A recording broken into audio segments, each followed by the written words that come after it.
What would drive a brilliant, educated woman with a promising future to brutally murder her own mother, dismember her body into 20 pieces, and then live alongside the remains for days?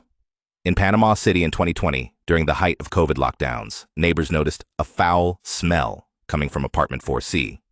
What they discovered would shock an entire nation and raise disturbing questions about the darkness that can hide behind a disarming smile. Hello everyone, I'm Aiden, and today we dive into the chilling case of Lian Josep De León, the math prodigy, who went from winning academic medals to serving 30 years in one of Panama's most notorious prisons.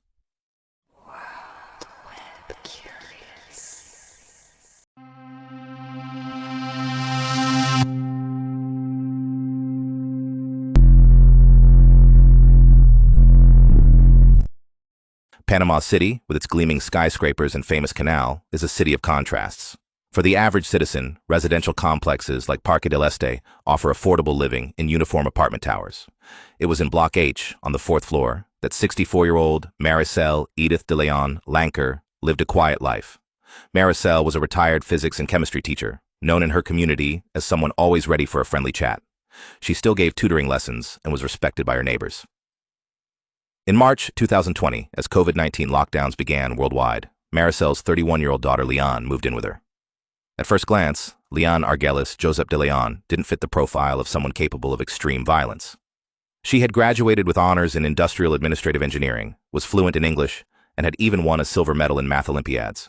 She played in a rock band, loved cycling, and had expertise in digital marketing and consumer psychology. But beneath this impressive exterior lay a troubled history. 18 months before moving in with her mother, Lian had been admitted to a rehabilitation clinic to fight her demons, as her brothers described it. She had been fired from a job after impulsively stealing a company car. Following her parents' divorce, she had lived with her father until he threw her out for repeatedly stealing money to buy drugs. The pandemic forced many families together under difficult circumstances, but for Maricel and Lian, this cohabitation would prove fatal. From the beginning, the mother-daughter relationship was fraught with tension. Explosive arguments echoed through the apartment walls, particularly when Maricel threatened to have Lian committed to a psychiatric facility due to her increasingly erratic behavior. A month before the murder, Lian posted a message on Facebook that would later seem chillingly ironic. Why do we torture each other when we experience anger? Why don't we rather control our anger? Below this philosophical question was a post about her favorite TV show, How to Get Away with Murder. The situation deteriorated rapidly. Lian physically assaulted her mother, leaving her bruised and terrified. Maricel confided in a friend, "I fear for my life." She also reported the beating to one of her sons and began the process of trying to have Lian admitted to a psychiatric hospital. But since Lian was an adult, she would have had to consent to treatment, something she refused to do. On the weekend of May 16th to 17th, 2020, neighbors heard someone cry out, "Help!" from Maricel's apartment. They also reported hearing hammering sounds as if a renovation was taking place. No one intervened. Maricel was never seen alive again. By Tuesday, May 19th, 2020, neighbors noticed they hadn't seen Maricel for several days. More alarmingly, an unbearable stench was emanating from apartment 4C. The building manager knocked on the door and Lian answered with what was described as a disarming smile. She apologized for the smell, explaining that the toilet had been clogged for days. When the manager and a helpful neighbor offered to fix the problem, Lian kept them outside with excuses. Suspecting something was seriously wrong, the manager called the police. When authorities arrived, Lian refused to open the door. Police were forced to kick it in. Inside, they found a paradox. Despite the overwhelming stench, the apartment appeared spotlessly clean. According to security records, both Maricel and Lian should have been home, but there was no sign of the mother. Lian claimed her mother was away for a bit. Following their noses, investigators made their way to the bedroom, where they discovered 2 large plastic containers.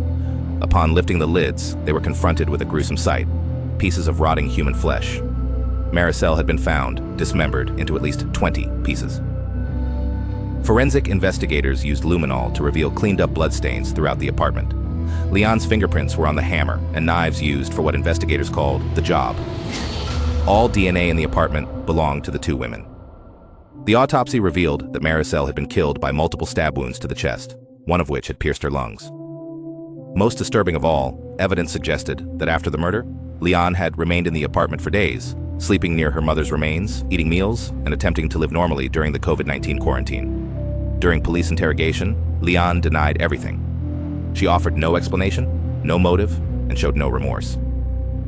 Despite extensive examination by forensic psychiatrists, they found no psychological disorders that would exempt her from legal responsibility. In other words, Lian was deemed fully aware of her actions.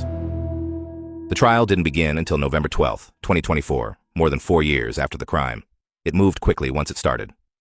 After just 3 days of proceedings, a jury of 4 women and 3 men needed less than 30 minutes to reach their verdict: guilty of aggravated intentional homicide.